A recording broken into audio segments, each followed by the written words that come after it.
Drivers, start your engines. Pull those belts down tight one more time, warm up those tires, hit your marks, and let's go racing, boys and girls. Nascar, Indycar, Formula One, Formula E, and NHRA Racing Talk. This is the Championship Racing Network. Now here's your hosts, Steve West and Matt Nicholson, with producer John Myers. Indeed, the gang is all here in studio again, as it turns out. Coming up on this weekend's edition of the show for our listeners all around the world. Well, it's become silly season in college football here in the U.S. apparently, but it's also silly season in the racing world as well. Thing about it is, not that many driver changes. There are contract extensions to talk about. Got more talk about Formula One expansion. Indycar continues to hint at a very different 2024 schedule. 4 new members to the NASCAR Hall of Fame. We'll tell you who they are, and we'll tell you who missed out and by how much. What's the progress on the Las Vegas Formula One race, and how much is it costing? We'll get into that as well. Got a new champion in Formula E, and, well, why would we stop there? We're not gonna. Trust me. We got all that and so much more coming up on this weekend's edition of the Championship Racing Network. It's gonna drop the green right after this. Stay right here for more on the Championship Racing Network. Hi, I'm Lisa CRN.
Four tires and 2 cans of fuel, and we're back to more racing action on the Championship Racing Network.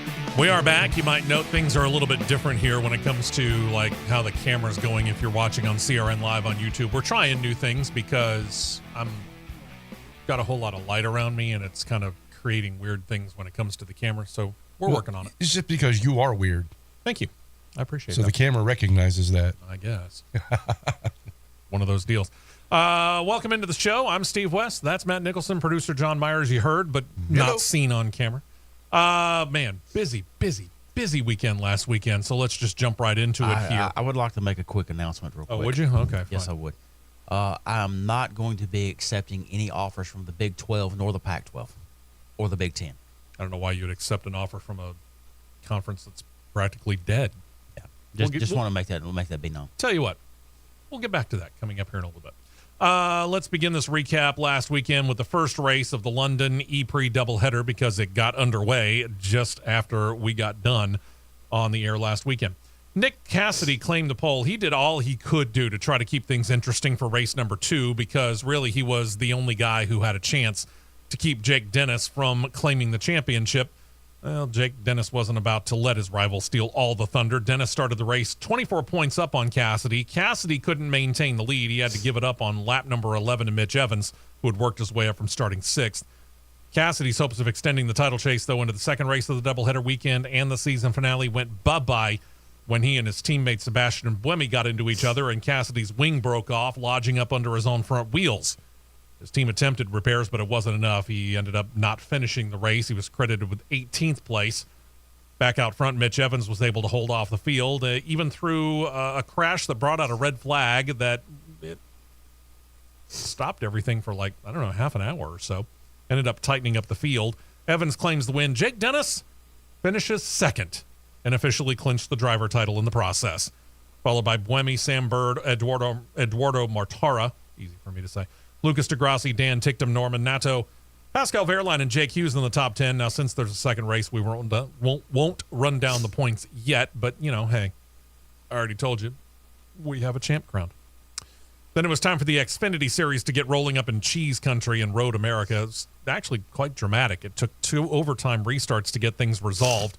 On that final restart, Sage Karam, not a bad run for him, and Parker Kligerman were battling for the lead when both went wide in turns 13 and 14, respectively. That allowed Sam Mayer to slip by both. He claimed the lead as the white flag was flying. Of course, both off-course drivers were able to recover quickly, and Kligerman ended up finishing second, then Karam in third, Austin Hill fourth, Riley Erbst fifth. Rest of your top 10, Josh Berry, Kaz Gralla, Josh Balicki, Moonlighter A.J. Allmendinger, who had to go all the way to Wisconsin and then back to Richmond. That's another story. Brandon Jones filling out the top 10. Why exactly would he moonlight in that as opposed to the Truck Series, which was already running at Richmond? I have still yet to figure that out.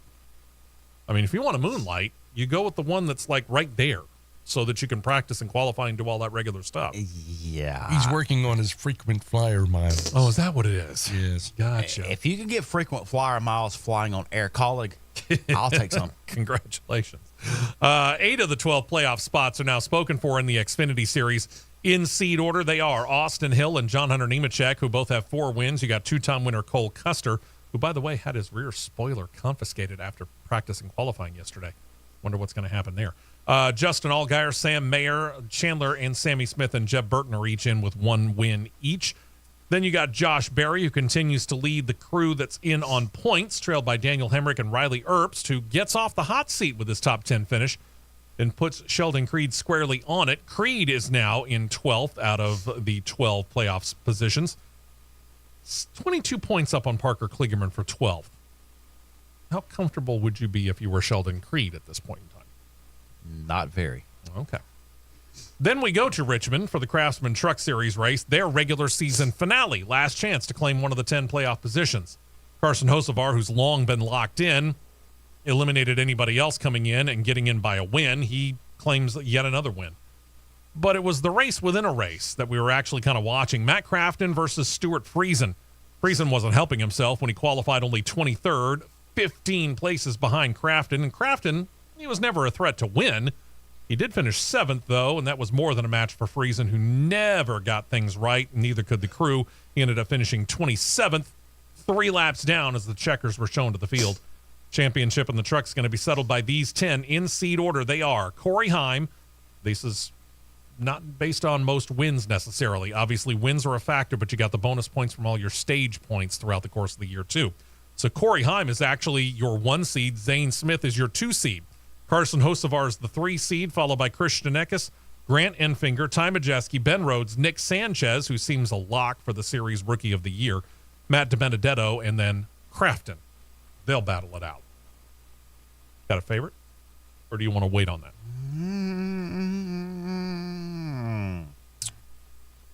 It's probably going to be a race between Heim and Hocevar based off of season momentum. But that being said, I'm kind of looking at Zane Smith and wondering if he's just going to be nice and steady, kind of like he has been all year, and might just upset the whole apple cart.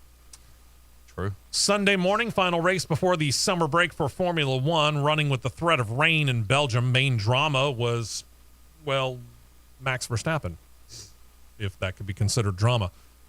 He had to start 6th due to a change in gearboxes that caused a 5-grid spot penalty. So, yeah, what would have been a pole position qualifying run turned into a 6th-place start.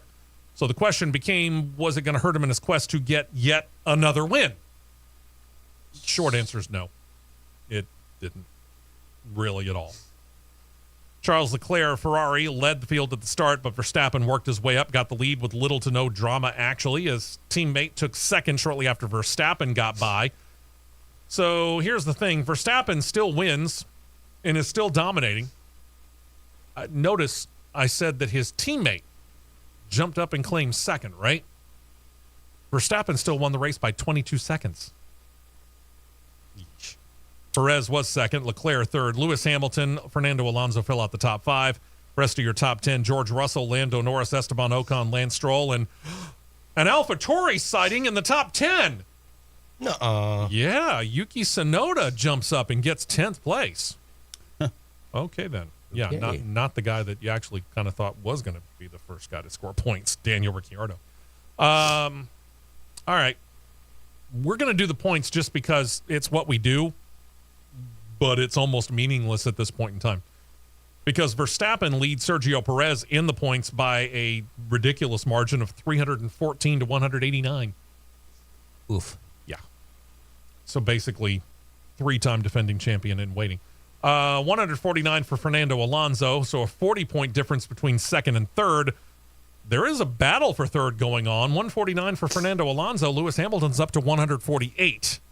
Charles Leclerc pretty much all by himself. Well, I take that back. He's not all by himself. Charles Leclerc's tied with George Russell at 99 each. You got Carlos Sainz with 92. Then you drop down to 69 for Lando Norris, and then 47 for Esteban Ocon. Red Bull, of course, dominating the Constructors' Cup. That lead now 503 to 247. We're just barely past the halfway point of the season, and Red Bull has twice the number of points over second place. Dum, dum, dum, dum. Over. Aston Martin is next with 196. Ferrari 191. McLaren's got 103. Then you got to drop down to Alpine. They've got 57. Williams and Haas are tied at 11. Alfa Romeo's got 9, and AlphaTauri, with their 1 point last week, is up to 3. I know we're worldwide, Yes. and we're going to test this theory and see if this very signal and broadcast gets over to Milton Keynes in London, where the home of Red Bull is. Yes. Just for fun, why don't you just change an engine, find a reason to change an engine or a power unit? Just change it out for fun, have a 10-place grid penalty, and let's just make it fun for giggles. Hey, How about there you that? go. Change another gearbox. Change a gearbox and a power unit. Oh, Get a there you go.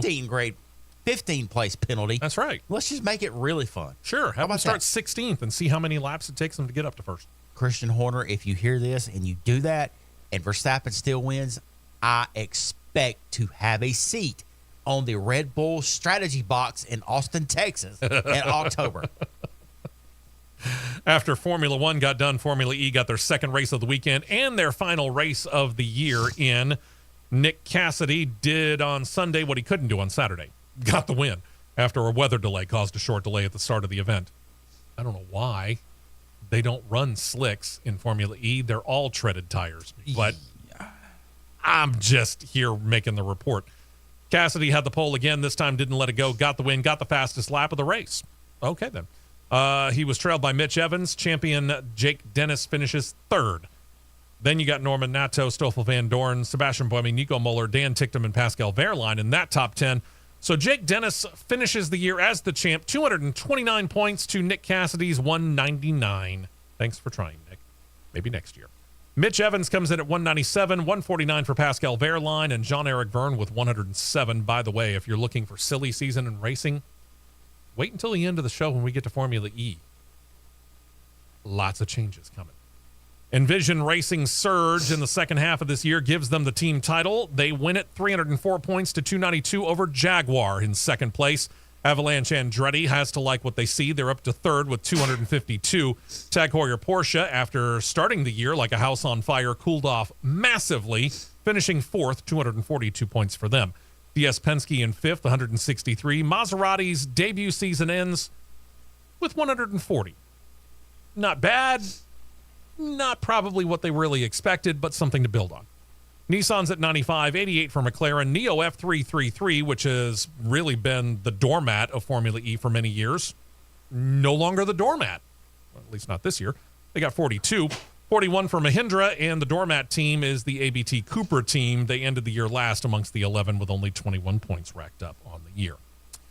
Better luck next year. Cup Series was next up. They were in Richmond, and another driver has locked himself into the 2023 playoffs, even though really he was, points-wise, he was in good shape going into the race. With 3 laps left to go, Chris Buescher got the jump. He was able to pull away and claims the win. Looked like it was his, really, after leading 88 laps on the day and holding a 6-second lead with 10 laps left, but predictably, we got a caution flag for a spin, which erased his lead. Native Virginian Denny Hamlin, who notably got booed before the race, messed up the restart, which gave Buescher all the opening he needed to get the win. Buescher, Hamlin finishes second, Kyle Busch third, Joey Logano, Ryan Preece, Brad Keselowski, Martin Truex Jr., Eric Almirola, Austin Dillon, and Kevin Harvick make up the top 10. You think about the names that I just mentioned right there, ladies and gentlemen, that's a whole lot of Fords sitting inside the top 10, including both Roush Fenway Racing cars, the winner, and Brad Keselowski, and 3 of the 4 Stewart-Haas Racing cars. Go figure. Did they find something, or is it just that they really like Richmond a lot? They like Richmond a lot. Okay. Pretty sure. So you're not expecting a repeat of that in Michigan? Well, considering Ford throws everything they have it with the kitchen, the kitchen sink, the stove, the microwave, and the blender at Michigan, I would expect them back up there. Okay. Are they going to be all a threat? Who knows? But I would expect them to be in the conversation. I gotcha. 12 of your 16 Cup playoff spots are locked up now, and it starts in seed order with William Byron, then Martin Truex Jr., Kyle Busch, Denny Hamlin, Kyle Larson, Christopher Bell, Ross Chastain, Ryan Blaney, Joey Logano, Tyler Reddick. Buescher now in there in the 11th seed position. Ricky Stenhouse Jr. also locked in with his win in the Daytona 500. Those who are in on points continue to be led by Kevin Harvick, who is just shy of 200 points to the good. He's all but locked in. Brad Keselowski's in there at plus 100, over 100 points to the good. Then you got Bubba Wallace, who is quietly getting himself more comfortable above the cut line. And Michael McDowell, who's pointed his way in, but he's only up 18 points over Ty Gibbs for that playoff spot. 4 races left, including this weekend. McDowell, final slot, again, up 18 on Ty Gibbs, 22 over A.J. Allmendinger. Daniel Suarez, 36 back. And for giggles, Chase Elliott, who, remember, missed, 6 races earlier this year? He's only 40 out now. And Alex Bowman, who lost a couple of races earlier this year himself, sits 42 out. The thing about it is, Chase Elliott has something of a hot hand. Alex Bowman seems to have gone ice cold. And I don't see him getting anything above lukewarm for the remainder of the regular season. Okay. 4 races left to go, and I get it. There's really 2 wild cards. Road course, Watkins Glen, and Daytona, final race of the regular season. I would say Indy's the bigger road course wild card than Watkins Glen. Okay. Well, so 3 out of the 4 races are wild cards. All right, we'll take it that way. But all things being equal, of those guys that we just saw, not including the potential of, say, I'll throw it out there, Chase Briscoe coming up and claiming a win, surprisingly, outside of the top, out of this group. 18 points certainly isn't comfortable for Michael McDowell. Nope. Who are you looking at? It's not comfortable, but he's been consistent. I would say McDowell, he's not breathing easy, but he's not breathing hard either. Okay. Noting that there are 2 road course races, which is a specialty for A.J. Allmendinger, let's assume he gets one of those. That then puts McDowell on the outside looking in, but give or take, 18 points still up on Ty Gibbs. Mm-hmm. What do you think at that point in time? Any of them have a chance at that point in time? Because then Bubba Wallace goes on the hot seat. Out of those 6, I would say 3 of the 6 have a solid shot. Okay. McDowell, Allmendinger, and I'm going to say Suarez. But Suarez is good on road courses. That's true. You are right about that. Then we go out to California before we take our first break of the show here. Let's go ahead and get in all the action. We'll deal with this weekend's schedule after the fact. Out to California, final event of the weekend, the Denso NHRA Sonoma Nationals. Top Fuel Finals came down to a battle between Justin Ashley and Antron Brown. Brown actually quicker off the light, but it was Ashley charging to the other end quicker for the win.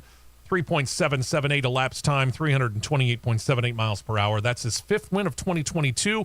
Marks his 10th win of his career to date. Expect plenty more. No pressure. Chad Green, J.R. Todd pairing up in the finals of Funny Car. Green got the quicker restart. Todd gets the lead, though, by the 150-foot mark. He gets the win, 3.972 ET at 322.81 miles per hour. That's his first win of 2023, but his 20th of his career. Pro Stock Car not running again. Pro Stock Motorcycle did. It turned into a battle. By the way, stop me if you've heard this before. A battle between Gage Herrera and Matt Smith. Well, it was supposed to be Smith, but the team couldn't get his bike to actually fire, so Herrera actually goes up to the line, and he does have to make a run, so he makes a rather leisurely run of 6.775 ET at 198.12 miles per hour, just out for a Sunday ride at 200 miles an hour. 6 wins in his rookie year, 6 wins for his career, and a sweep of the Western Swing. You ready for the points? They're kind of ridiculous. With the win, Justin Ashley takes back the Top Fuel points lead. He's up 32 on Steve Torrance. Brittany Force 199 back. Antron Brown 214 in arrears. And Leah Pruitt 217 back. Matt Hagan holds the Funny Car lead by 19 over Ron Capps. Chad Green 116 out. Robert Height trails by 154 and Alexis DeJoria 157. So who has the bigger advantage in their respective division or series? Is it Max Verstappen or Gage Herrera?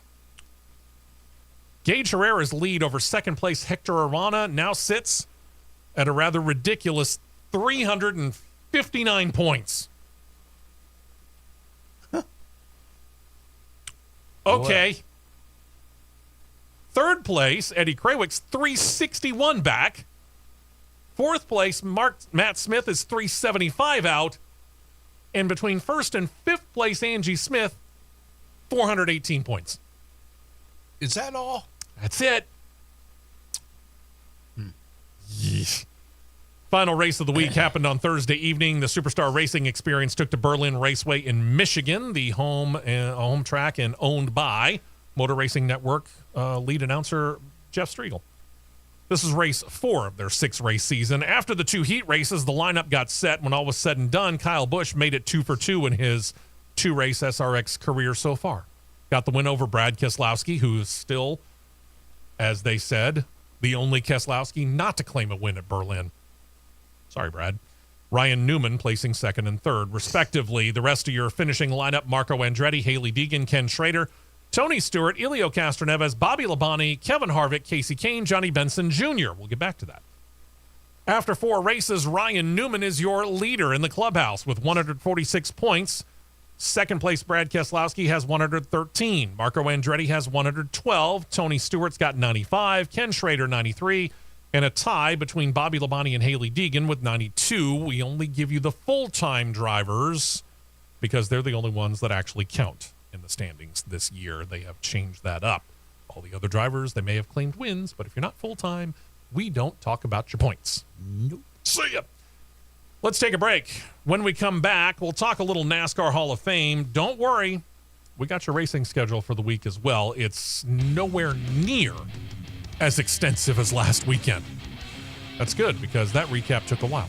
Like I said, though, we're going to talk a little bit of Hall of Fame.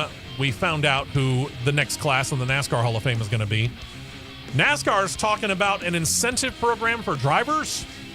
Let's just put it this way. If you're sick of hearing drivers in the Xfinity Series say, I'm happy that we're about as fast as Xfinity 10G, you're going to get real sick.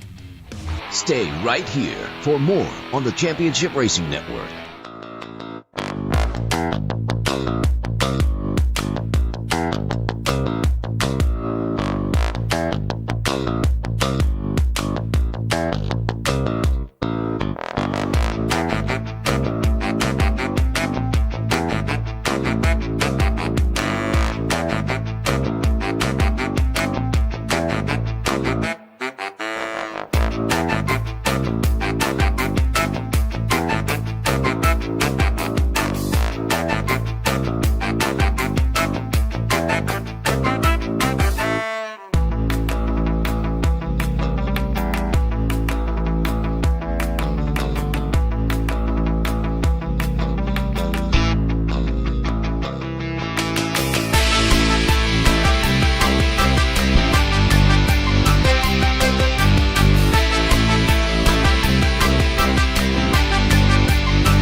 Tires only, and back out to the track for more action on the Championship Racing Network. Oh, what do we got on tap this weekend? By the way, there's a lot of racing going on around the world. We have a wonderful contributor to our CRN Live on YouTube. Her name is Athena, and she loves to give all the other series that we don't cover on a regular basis here on CRN. So make sure that you check out the comments section over there.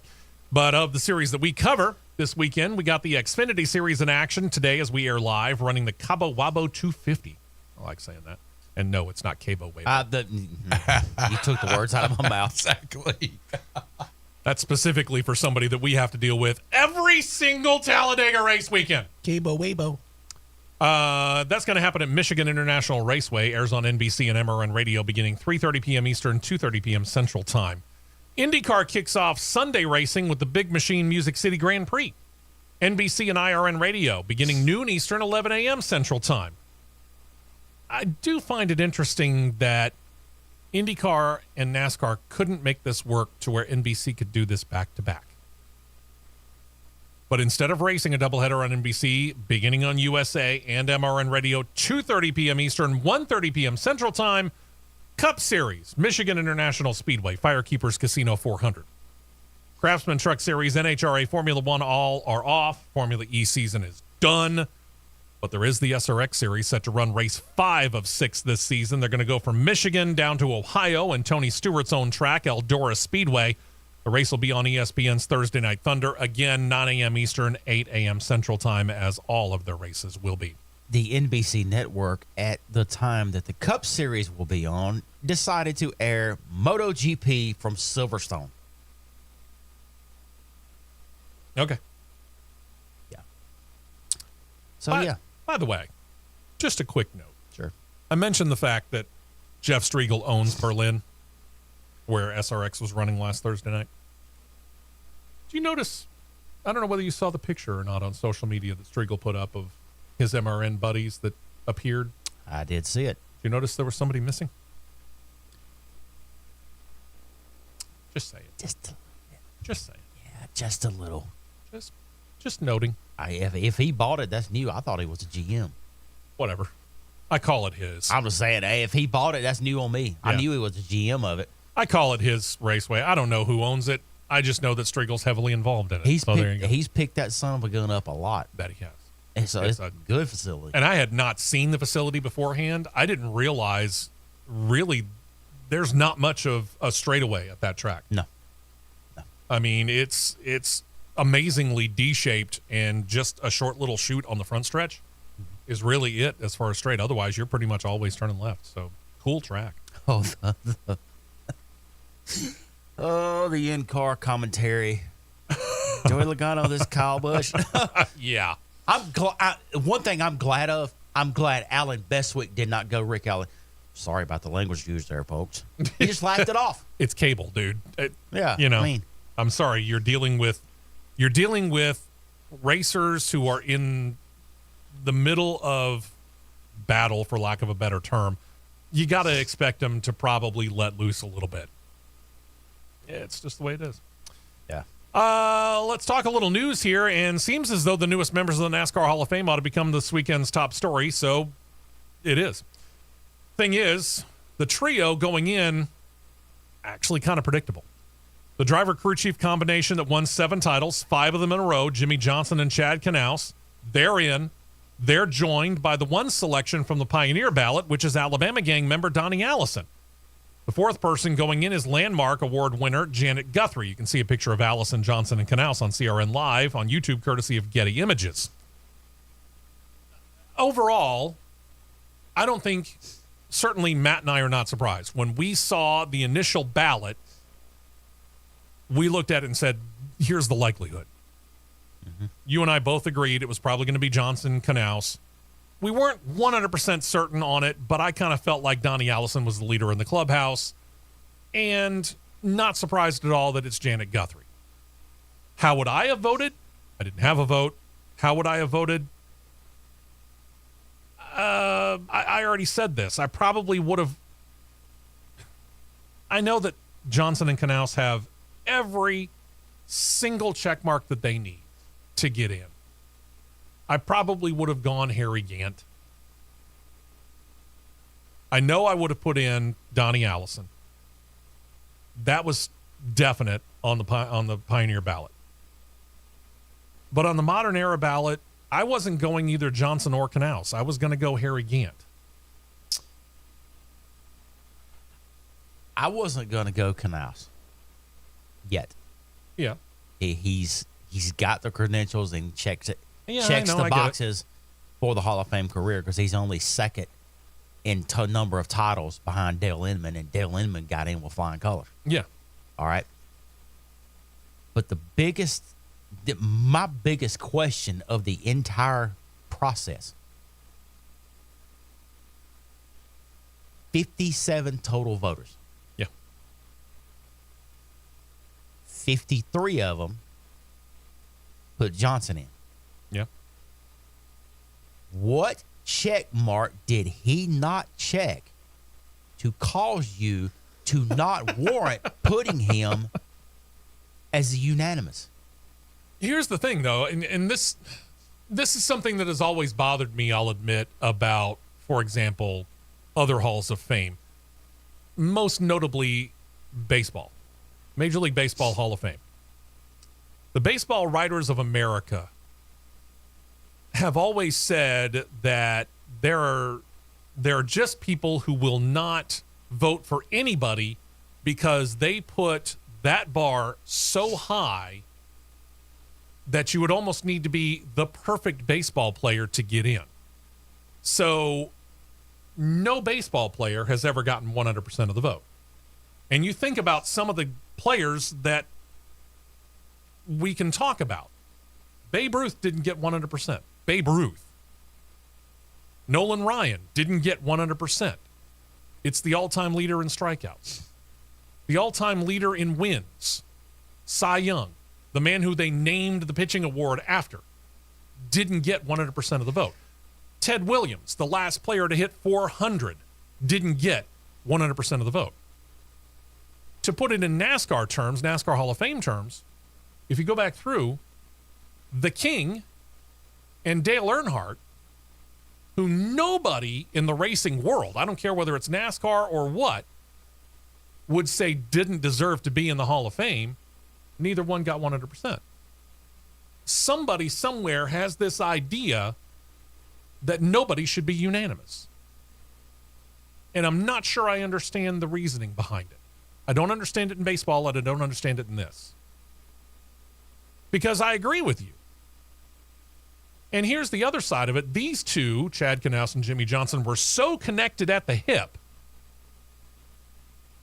All 7 championships, all 83 wins, everything that Jimmy Johnson has accomplished on the track, save for what he did earlier this year in his couple of races at Legacy MC, have all come with Chad Knaus calling the shots.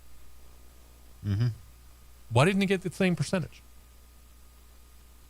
Aha, got it. No, that's 21. I was looking for The percentages? Or what? Or who voted for who? some of the names on the voting panel. The names of the voting panel. Okay. All right. This is not the entire one, but this is giving you some names here. Zach Albert, media representative. Sure. Rick Allen, Tommy Baldwin, Mike Birch, Speedway Motorsports. Mm-hmm. Jeff Burton, classified as a media representative. Yeah.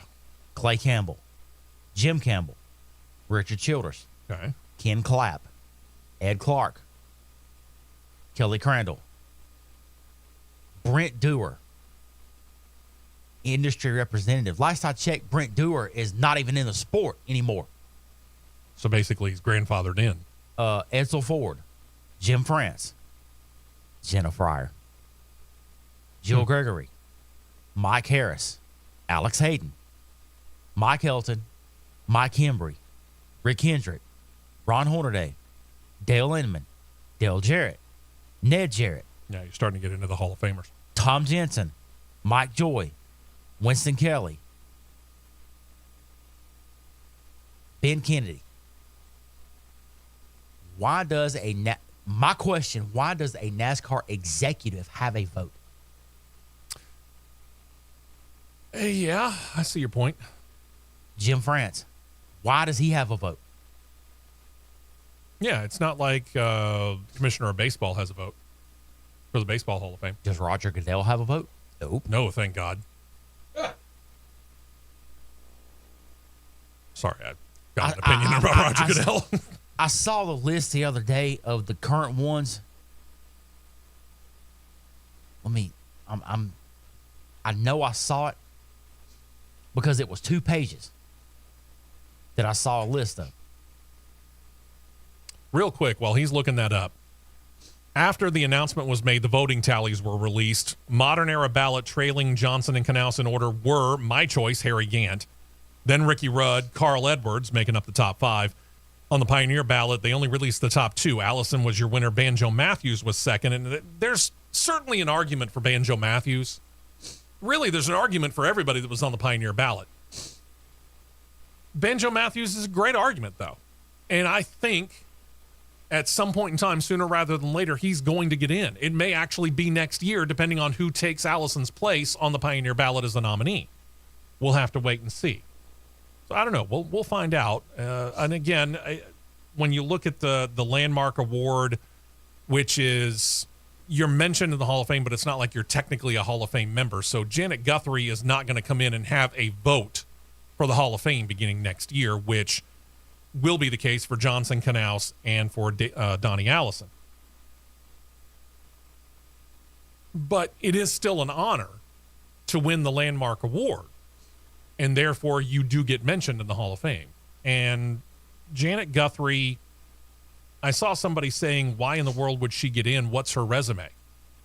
Her resume is that she's the first person in the modern era of NASCAR to break the gender barrier.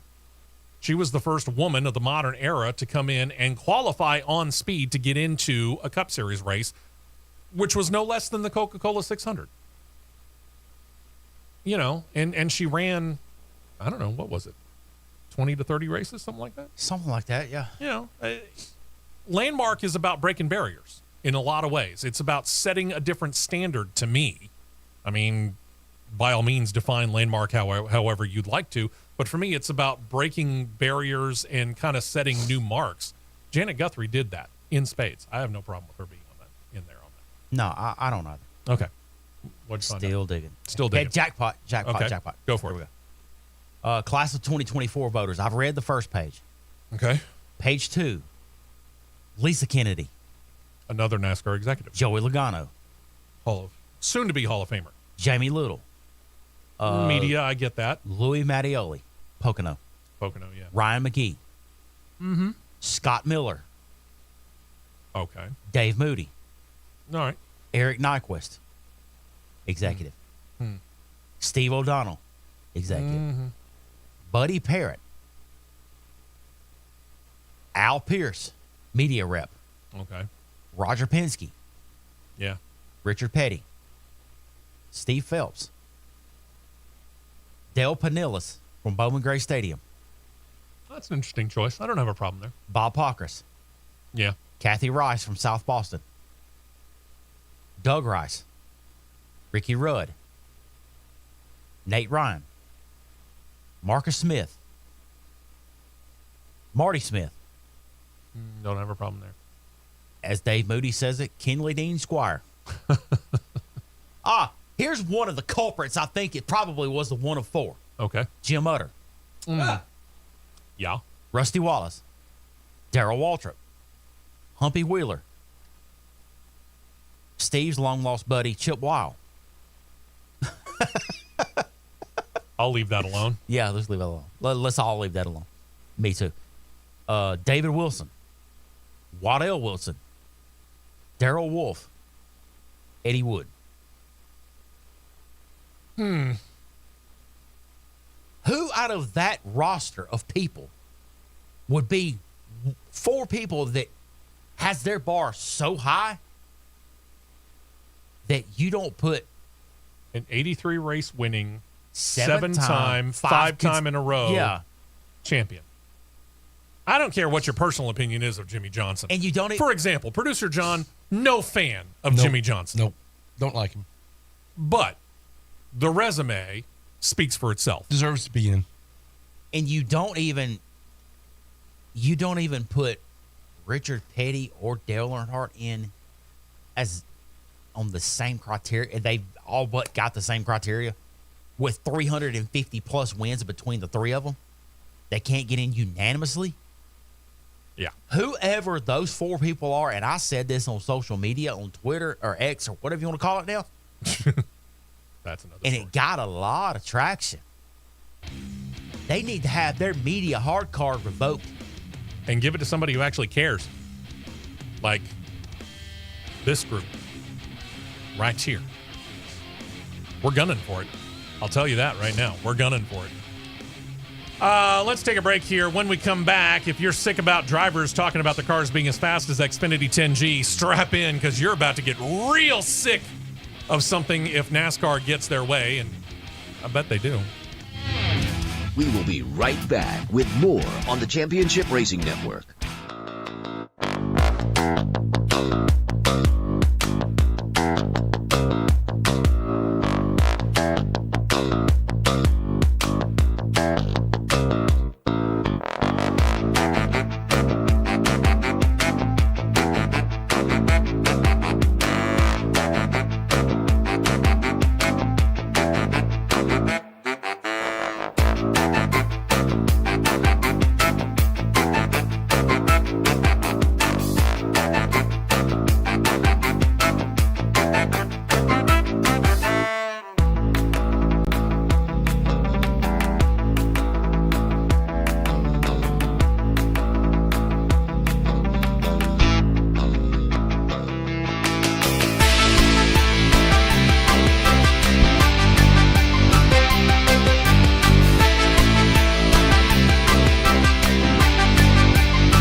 Fuel only. Go, go, go. We're back to the Championship Racing Network. One more comment on this Hall of Fame situation here with how the voters do their votes. It should be a requirement for the 2025 class and beyond. Okay.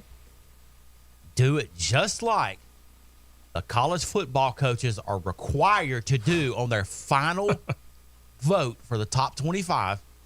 You have to publicly release how you voted. Do you also, would you, and this is me personally, and I got to say this, because obviously you can't vote for yourself. You're already in. Exactly. Is there another restriction that you would put in there, though? For example, I don't know. I'm trying to figure out how to put it. I mean, I find it hard to be able to look at Bobby Allison and say, Bobby, you can't vote for Donnie. Yeah. You know, but I mean, that would be tough. There's a string attached there that goes, well, you're just voting for family. I get it. And again, don't get me wrong. I think Donnie Allison belongs in there. But I'm just using them as the example. if you're so closely affiliated with somebody and they come up on the ballot, should you be told you can't vote for said person because you're probably doing it on emotion rather than a resume? That's a legitimate point. Very legitimate point. Case in point, same scenario with Red Farmer last year. Yeah. I mean, let's face it. If Bobby and Red didn't vote for Donnie, I'd be flat out shocked. And they probably got together and said, Donnie. I mean, you know, and again, I personally believe he should be in. I'm happy he's in. He belongs there. Yeah, he was going to eventually get in, but I didn't see him getting in first round. I could have seen him getting in second round. Yeah. You would have put in Sam Ard. Sam Ard, who also deserves to go in just like Banjo Matthews. Yeah. Let's talk about some other things. Sports Business Journal reported this week NASCAR's considering adding an incentive program for drivers and other specified personnel. Crew chiefs? I would say so. Team owners? Yeah, that's realistic. Okay. To become, as NASCAR calls them, spokespeople for the series. Whoa. Flag on the play here. If you're a driver, you're an owner, or you're a crew chief. Aren't you already? Yeah, aren't you already a spokesperson for the series? Anyway, the report states this program would likely begin when the new media rights deal begins in 2025. In short, it means, as I have been teasing, if you're tired of hearing drivers in the Xfinity series talking about their cars being quote-unquote as fast as Xfinity 10G, be prepared because, well, each time a driver says that, they get a bonus. That's pretty much probably what we're going to get when it comes to NASCAR as a whole, should this incentive program get passed. I have overheard the number of what they get as many times as they say that. $5,000 a pop. That racks up pretty quick. I would say fast as Xfinity 10G 10 times. Mm-hmm. I'll take 50 grand. Absolutely. I'd be a happy guy. Andretti Global. And I'm going ahead and calling them that. Technically, they haven't renamed themselves that. That is a name that is pending based upon the Formula One situation, which we'll get back to later. But they do seem intent not only on joining Formula One, but it seems like they're fairly intent on joining NASCAR in some capacity as well. Who was it that talked about that right after the sponsorship deal with Spire and Gainbridge came out? Oh, that's right. It was on this show. Now the Indianapolis Star newspaper's picking it up. They're reporting the same things that we talked about here on the show since it was announced Gainbridge, the longtime Andretti IndyCar sponsor, was signing on to sponsor entry in Spire Motorsports for Marco Andretti. While the name Andretti was not mentioned in the press release, save for noting the driver would be Marco, it is interesting to note that an executive within Group 1001, which is a co-sponsor on the truck with Gainbridge, and oh, by the way, also an Andretti Autosport Global, whatever you'd like to call it, sponsor, is now listed as a co-owner of Andretti Global, which the report states now will allow the team to explore, quote-unquote, several other racing options. It's kind of amazing some things you can see in a paddock area at Mid-Ohio. It just happens. Yeah, it just don't happen overnight. I mean, when Marco's there, you see the owner of Group 1001 and Gainbridge there as well. You catch a glimpse of Mario in the garage area as well. Yeah, to take a phrase from Coach Prime at Colorado, we coming. Hey, they coming. They coming. We noted it last week. Andretti Global has their IndyCar operation. They're fighting to join Formula One. They're operating currently in Formula E, Australian Supercars, Extreme E, and Indy Next. And, by the way, have worked to deal with Wayne Taylor Racing to compete in IMSA as well. It will become Wayne Taylor Racing with Andretti Autosport. The IMSA co-ownership, according to Michael Andretti, might be actually the best way to get into NASCAR. Co-owning with a team. Say Spire Motorsports with Andretti Autosport, as opposed to buying Spire Motorsports outright and their two charters and all their assets, which, let's face it, that'd be a heck of a lot more expensive, and Spire would appreciate the influx of money, I'm sure. I could easily see this happening. and sooner rather than later. I heard him do an interview with Jeff Dickerson on Sirius XM this week, one of the co-owners of Spire. He said the influx just off of the Gainbridge money alone for the next 2 years is substantial. And if Michael Andretti comes in and buys in on the organization, son. Let's just say hypothetically here that it doesn't play out and work out for the F1 deal. We got a whole lot of money to spend on a NASCAR program. Yeah, we do. Speaking of a whole lot of money, last week we detailed the surprise television rights contract the NASCAR signed with the CW network, the 7-year, $800 million annual deal that puts the Xfinity Series under the fledgling sports division of that network. Well, with that done, what about Cup or trucks? NASCAR said they expect those deals to be completed by the fall. They don't yet have an exact date. Still, it appears, though, they say, Fox and NBC are the leaders for returning a split of the Cup Series broadcast rights. But then again, we thought that they were the insiders for holding the Xfinity Series rights, too. And look at what the CW network did. I saw a number that the current TV deal is $820 per Cup. I'll get to that. There is still thought that there was going to be a third package for the Cup Series. In other words, begin the year on Fox, end the year on NBC, but maybe somewhere in the middle, maybe a slate of 6 or so midseason races that probably would go to a streaming service, likely Amazon Prime. That's at least what we're hearing. Don't know yet about that. Then there's the Craftsman Truck Series, which right now is totally under the Fox Sports banner. Most of those races end up on Fox Sports 1. Select events, like Talladega, generally ends up on Fox. NASCAR said they're reportedly seeking an increase in the rights deal. The CW's pact likely will herald that, because we just talked about it. $800 million coming from the CW for the Xfinity Series. NBC and Fox deals that are set to end after next year have been worth $820 million annually, like you said. Yeah. So potentially, a new Cup rights deal could be close to $1 billion, with a B, billion, annually.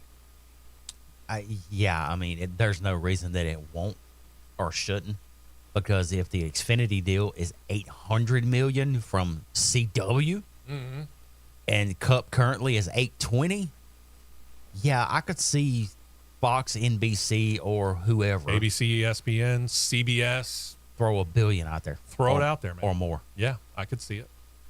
Let's get to actual Cup Series news here, where Beard Motorsports may have lost the founder of the team a couple of years ago, but they do roll on, and they're prepared to make their first ever start at their home track using the Air Bunnies, Michigan International Speedway.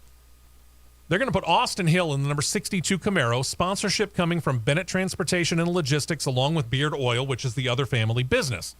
Hill made his Cup debut at this track last year when he was driving for RCR. He qualified 31st, worked his way up to finish 18th.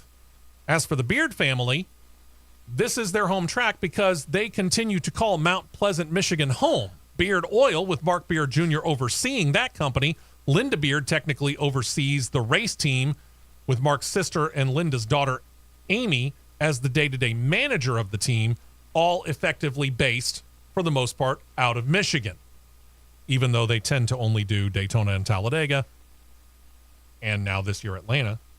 They're going to add Michigan to it, and I like it. Mm-hmm. We'll see whether this leads to more and more stuff. I hope it does, actually. Yeah. Rumors have been flying very fast and, well, truth be told, maybe even a little bit too loose, about the future of the 10 car over at Stewart-Haas Racing. Now, Eric Almirola, you might remember, announced early in the 2022 year, not season, but year, that he was going to retire at the end of the 2022 season. Then changed his mind midway through the year and said, I'll be back for one more year at least. But then you got the pending retirement of Kevin Harvick from the team at the end of this season. Many have been wondering whether Eric Almirola is just going to follow him right out the door. Well, he got on Sirius XM satellite radio, said, Eric himself, he would announce his plans within the next month or so. Quote, they have to plan for the future way more than I do, talking about the team. He added, quote, I'm very capable of pivoting and changing and switching, but the race team, there's a lot of moving parts with the race team. So the race team certainly needs to have an idea of what's going on, then the sooner the better. Those are active discussions. There are a lot of moving parts, a lot of variables, and it's complicated. It is not very easy. We'll get back to the rumor mill around the 10 car in a moment. your initial thoughts about what Eric Almirola is going to do. If you were to say right now he is going to, is it retire or come back? I think he's done. Okay. And I tend to lean that way myself. I'm about 75-25 retire. Maybe more 67-33. I mean, I still see him potentially coming back, but I don't know. I kind of get the funny feeling he's about done. He's already made that move towards stepping away one time, and once you've made that move one time, it's not the easiest thing to come back. Right. It's really not.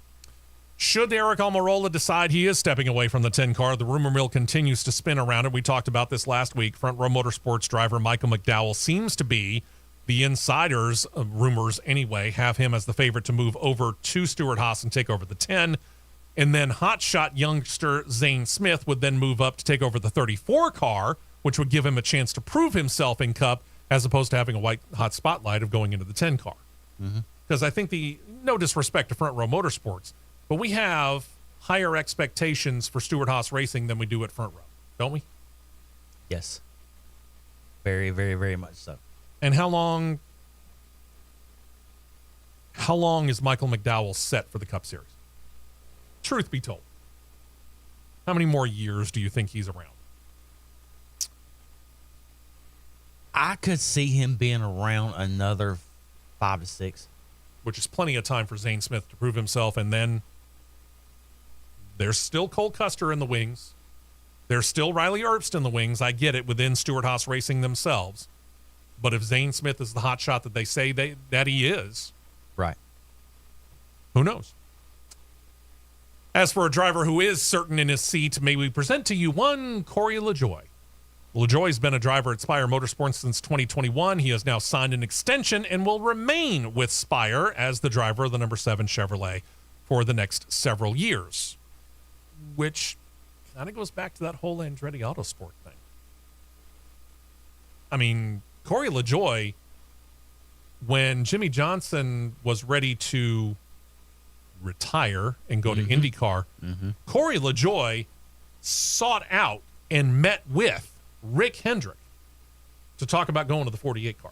Yeah. I mean, talked to him face to face, and I want to say it was at the postseason awards dinner. I think so, yeah, for what I remember. Corey LaJoie and Rick Hendrick, I think, did think about it for a short period of time before he said, you know what, I'm going to build up within my own organization. Right. But LaJoie has been consistent in the Cup Series and has proven himself to be a driver who can take the number 7 Chevy, which we didn't think much about, and make it a top 20 car.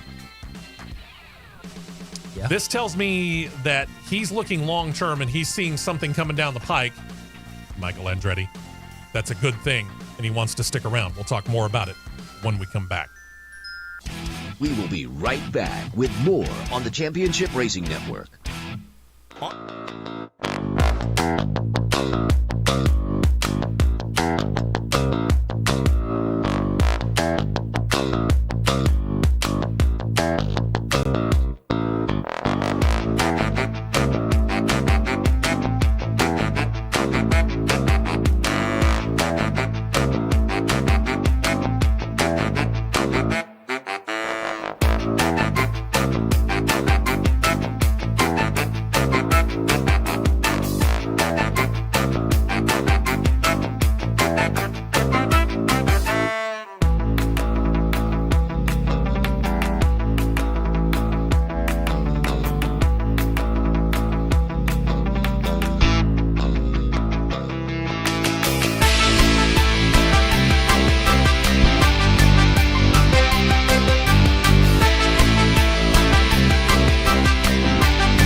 tires and 2 cans of fuel, and we're back to more racing action on the Championship Racing Network. Hey, welcome back into the show. If you just now joined us, we've already been on for an hour. I'm Steve West. That's Matt Nicholson, producer John Myers, all in studio, talking about Corey LaJoie, who has signed a multi-year extension to stay with Spire Motorsports, despite the fact that he has yet to claim a win at the top level. Spire Motorsports co-owner Jeff Dickerson said of Corey LaJoie, quote, "Corey took a chance on Spire Motorsports before we had any tools, any cars, even a race shop. He had plenty of other opportunities, chose to stay the course. We're excited Corey will continue to anchor this team. We're ready to keep making meaningful progress every time we unload." Again, the more they talk, the more I keep seeing Spire Motorsports with Andretti. I just do. They seem very, very confident in this, and I think it's a great thing. It'd be a great thing for that team. Yeah. I really think so. Yeah. On the flip side, could it be one and done for one Noah Gragson? The Athletics reporting Gragson has not been performing up to the expectation of Legacy MC, Legacy Motor Club. And with their pending switch from Chevrolet to Toyota, there is thought the TRD officials might start putting pressure on the team to bring someone up from Xfinity to Cup, like John Hunter Nemechek.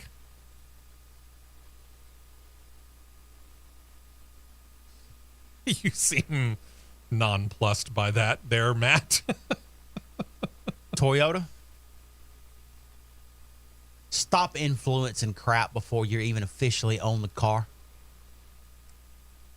Because can you I said this to somebody the other day, can you legitimately tell me that if you put John Hunter Nemechek in the same identically prepared Chevrolet Camaro ZL1, 1LE, ABCDEFG, whatever you call it now. Right.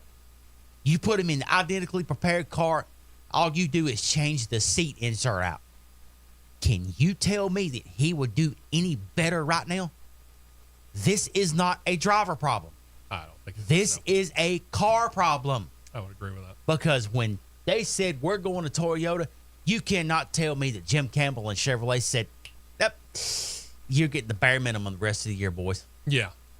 I mean, we had very high hopes coming into this year, long before this affiliation with Toyota was ever even thought of.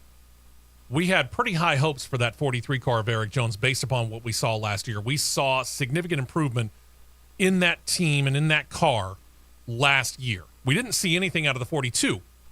Partially, well, about 50-50 being the driver, which was Ty Dillon, and the rest of it being that the team is still going through growing pains. But we saw something out of the 43. It seemed like that team gelled. Where are they? Nowhere. We have not heard much from Eric Jones and the 43 car, the more established of the two cars in that particular stable. Something fell off because 43 car from 22 to 23 would be like him reaching over and hitting that light switch in this room. He's right. They're not even in the same zip code they were in last year. Yeah. Nowhere close. Yep. What happened? Why would you honestly think the 42 would be any different? Right. They're basically running on a wing and a prayer with Chevrolet right now until they get to Toyota. Just get us to the end of the year. When they get to Toyota, it'll be a different story. I think it will. But give Noah Gragson another year. Or go to 3 cars. Well, there you go. You've got a third car. Yeah. It's not like Joe Gibbs couldn't help. Speaking of Joe Gibbs, NASCAR and Joe Gibbs are reporting that the 54 pit crew for Ty Gibbs performed the fastest 4-tire pit stop in Cup Series history last weekend at Richmond. According to official timing, 4-tire gas-filling pit stop took them 8.54 seconds. That backed up their win in the pit crew challenge, the All-Star race earlier this year. Oof. 8.54 seconds. Yeah, that's a lot. That's quick, boys. Trackhouse Racing and sponsor Jockey have signed an extension to their deal to keep them as a sponsor with the organization and both drivers, Daniel Suarez and Ross Chastain, through 2025. The deal has Jockey splitting 8 races as a primary sponsor between the two drivers each of the next 2 years. I'm not surprised by that at all. No. Speaking of sponsors, here's a look at a paint scheme that actually looks pretty cool. Wood Brothers has a long relationship with the Ford Motor Company. To honor that long-term relation, Ford's senior techs and Ford senior techs, not only with Ford but Lincoln, they're running the paint scheme that you see right now on CRN Live on YouTube, courtesy of the Wood Brothers. It's a special paint scheme on the 21 for Harrison Burton, which will be running at Michigan tomorrow. All of those techs that are being honored are going to have their names on that car, and all of them are invited to attend the race. If you look really, really hard there on CRN Live, you look at that red wrench right there. If we could have gotten a closer look, you'd probably see it better. But that right there, I believe, is where most of those names are. Yep. Because you can kind of see where the red is being got a little bit of black going on in there. Yeah, it is. So that's a cool look. John's trying to get you a little bit closer look at it right now. While he's working on that and getting it to it, we'll get you to the Xfinity Series, where we head you back to Sam Mayer's win at Road America. It was a milestone for Mayer, marked his first win in Xfinity competition, even made sweeter since Road America is his home track for the series. The 20-year-old junior motorsports driver hails from nearby Franklin, Wisconsin. I don't know how close Franklin is to Road America, but either way, it's in the same state, so we'll call it his home track. In the process, he became the 14th different driver in the series to claim a win at the track in 14 different races there. That's not bad. 14-14. That is not bad at all. That means everybody's got a chance. We somewhat jokingly call Sam Hunt Racing the other SHR, but in truth, they're actually really building a good team over there. For example, last weekend, we noted in the recap, their two cars claimed top 10 finishes. Kaz Gralla finished 7th. Sage Karam, who came over from NASCAR to IndyCar, from IndyCar, he was fighting for the win before going off course momentarily and recovered. Karam is hoping that this result and his now 20 starts in the Xfinity Series will ultimately lead to a full-time ride in NASCAR. He said after the race, quote, I've made the decision that I want to be here full-time. This is what I've been trying to do, and I've been chasing the stock car dream now. Karam hasn't raced full-time in any series since 2015. That was IndyCar. Has Sage Karam done enough to prove himself to get a chance at a full-time Xfinity ride? If he doesn't make the mistake last week, he wins that race. That's true. So you think he's done enough? You got the resume? I think he needs to take one little step back to get his feet a little bit wetter. They're just kind of damp right now. Okay. Just soak your feet really good. Take one step back to take 2 steps forward. So he's close. Kind of. You're about ready to knock on a door, Sage. And Franklin, Wisconsin to Road America is 70 miles. That's not bad at all. No. Later today, Michigan, when the Xfinity Series gets rolling, there's going to be another moonlighter in town. It'll be Ross Chastain. I'll say this. Chastain, ever since earlier this year when everybody was on him about being the bull in the china shop and wrecking everybody on the planet, he's really calmed down. I don't think the Xfinity guys need to worry that much. Here's the thing, though. Chastain's set to make his 4th start in the Xfinity Series this year. He's returning to Cowlick Racing, where he came from, to drive their number 10 Chevrolet Camaro. It's the same number he drove to Cowlick's first win in Daytona in 2019. The aforementioned Trackhouse racing partner Jockey is also going to be the sponsor on the Cowlick Racing number 10 car later today. Yeah, Sage Karam's going to figure out real quick of having to get after it in the Xfinity Series because he's in the Carl Long MBM car today. So he's going to have to earn his keep. Yeah. That's not the quickest bullet on the property. That being said, they're quicker than one other one that we're going to talk about right here. Next weekend, Indianapolis, road course. Connor Daly's set to drive, although not necessarily in the IndyCar Series, which will lead off the doubleheader. He might. We haven't gotten word yet as to whether or not we're still going to need a fill-in for Simon Pagenaud, who, as of last report, was still sidelined with the injury from the rollover crash that he sustained at Mid-Ohio Sports Car Course. We'll get back to that.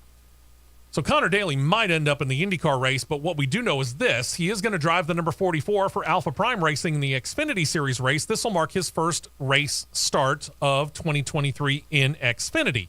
He does have one Xfinity start to his credit. That came 5 years ago at Road America, where he actually got up to 15th before mechanical issues caused him to drop out of that race and finish 31st. Since then, he's racked up 3 Cup Series starts, the most recent of those, beginning of this year. He raced in the Daytona 500, came home 29th. Then there's this bit of news for Alpha Prime. They've come to terms on an extension with Ryan Ellis, going to keep him with the team in 2024. Ellis has been part-time with that team this year, but the plan is to make him full-time next year. Ellis has driven selected races this year and last for the team, running 11 races last year and initially thinking it was only going to be 12 this year, he's gotten more and more sponsors, so he's going to end up, it appears, to drive 31 of the Xfinity Series 33 races this year. His best finish to date, Talladega, 11th. But then there's this weekend. Yeah. So maybe it'll be more like 30 of 33? He was not the car that missed. Oh, okay. Yeah, he wasn't the car that missed. Gotcha. 44 car missed. The one that Sage Karam's going in. Oops. Yeah, oops. Sorry, Sage. So Alpha Prime's still got some work to do. Let's just put it that way. That's what happens when you do all of this shifting of points around to get cars in. You rob Peter to pay Paul, and Peter gets left out sitting on the sideline. Mm-hmm. You don't do that. No. Go with the one that brung you, boys.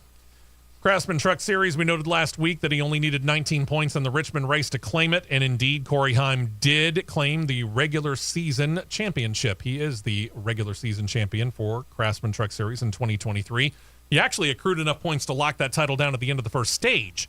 In the process, becomes the first driver in the playoff era to clinch that title despite missing a race. He was out of the Gateway race due to an illness. Mm-hmm. Nice Motorsports has announced they've tabbed Shane Van Gisbergen to drive for them in next week when we get to Indianapolis Raceway Park. SVG, as he is known, is notably 1-for-1 in Cup competition when he got the win at Chicago on the street course in his Cup debut. This is going to be radically different because there ain't no street course. It's really kind of a short track. Nice Motorsports also going to put him in their number 41. Sponsorship coming from Worldwide Express. Well, when I saw this, my initial reaction was, huh? His baptism's coming Oh, yeah. next week. But Whatever fire you thought you felt at Chicago, it's about to get turned up tenfold. he's a accomplished racer overall in Australia. Agreed. Because he's won in sprint cars on dirt in Australia. Because Kenny Wallace says he's the Kyle Larson of Australia and New Zealand. So we about to find out. This is where the rubber literally meets the road and not the road course. Yeah. You got one other bit of news about a driver coming into Truck Series action next week. Yeah, just got released, and it's not, I've read the date wrong. It's not next week. It's at Milwaukee. Oh, okay. Derek Kraus will pilot the number 7 Silverado for Spire. You noted something, though, about that look of that, which is good-looking truck. It's red with a black roof. Yeah. There are 2 sponsors on this truck that currently sponsor Front Row Motorsports. Generator Skills and Rudabush Development. It's going to be interesting. Yeah. I'll be fascinated to find out what's going on there. Along with HendrickCars.com and Gainbridge. Cambridge is going to be on every Spire Motorsports entry now. We just know it. And that's not a bad thing. I'm not saying it's a bad thing. Not at all. Superstar Racing Experience, if you missed it on Thursday evening and in the recap earlier on in the show, Paul Tracy suspended. We'll get back to that. His place was taken over at Berlin by NASCAR veteran Johnny Benson Jr. Benson drove the number 10 with sponsorship from Berger Chevrolet. Benson's a Michigan native, made his way all the way up to the Cup Series during his 13-year career that spanned from 1996 to 2007. Claimed to win in the 2002 Cup Series race at Rockingham. Remember then, back when we used to race at Rockingham, boys and girls? Then he added 3 wins in what's now the Xfinity Series, 14 wins in what was then and is now again the Craftsman Truck Series. He also won the 1995 Busch Series title, now the Xfinity Series. He was the 1996 Cup Series Rookie of the Year. He beat out Randy McDonald, and Stacy Compton. He also claimed the 2008 Truck Series title. So he's got a pretty good resume. At some point in time, with that kind of resume, Johnny Benson may end up being on a Hall of Fame ballot. And I'm not sure we would have said that right after he retired. No disrespect. I mean, he's But you look into that resume, and it's actually quite good. yeah, I mean, winning the Busch Series title and the Truck Series title. You've got other ones that have done the same thing. And they're actually other ones that have done less. And they're in. So, yeah. Good to see it. Also joining the SRX lineup on Thursday was Casey Kane. We talked about him. He didn't finish all that well. Neither did Benson, with all due respect. But he got to drive his old Cup Series number 9. But with the return of Kyle Busch, who tried to defend and successfully did his 1-for-1 record after claiming the win at Motor Mile the week before, you had Kevin Harvick back. He was behind the wheel of his 4-car, like his Cup number as well. But that brings us back to the aforementioned Paul Tracy. We talked about it a little bit last week during the show because the news came down really quick. It came down Friday a week ago, where his suspension after the actions at Motor Mile Speedway was talked about. Apparently, that suspension's going to go through the end of the year. SRX CEO Don Hawk announced on Wednesday Tracy was not going to return to SRX competition for any of the final 3 races of this year. And then wrapped up the statement by saying, there's no bad blood between us and Tracy. We're just going to leave him suspended for the rest of the year.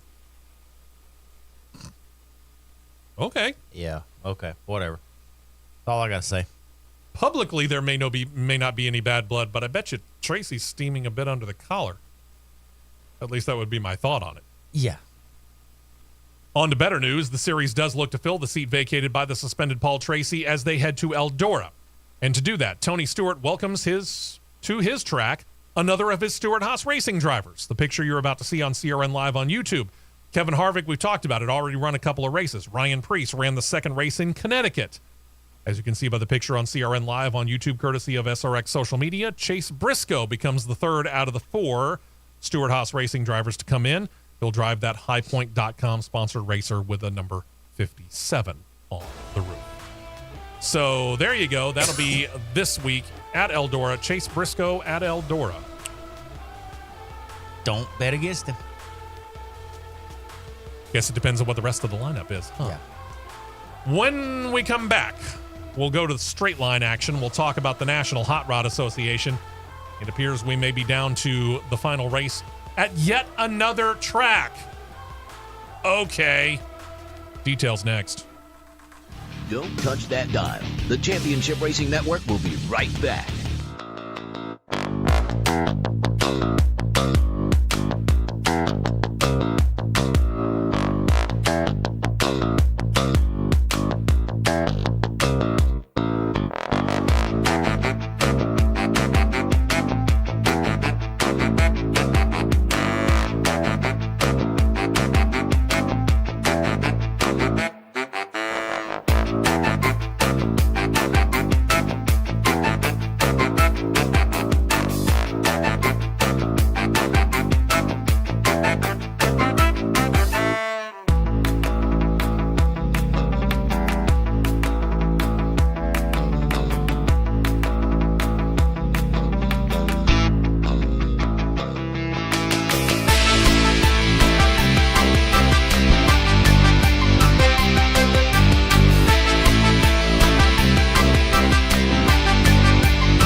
tires only. And back out to the track for more action on the Championship Racing Network. We turn our attention to the NHRA, where we have already seen the unfortunate final Camping World Drag Racing Series events at Arizona at Wild Horse Motorsports Park and at Bandimere Speedway, which is going away because they're expanding out a housing subdivision. But that's not all.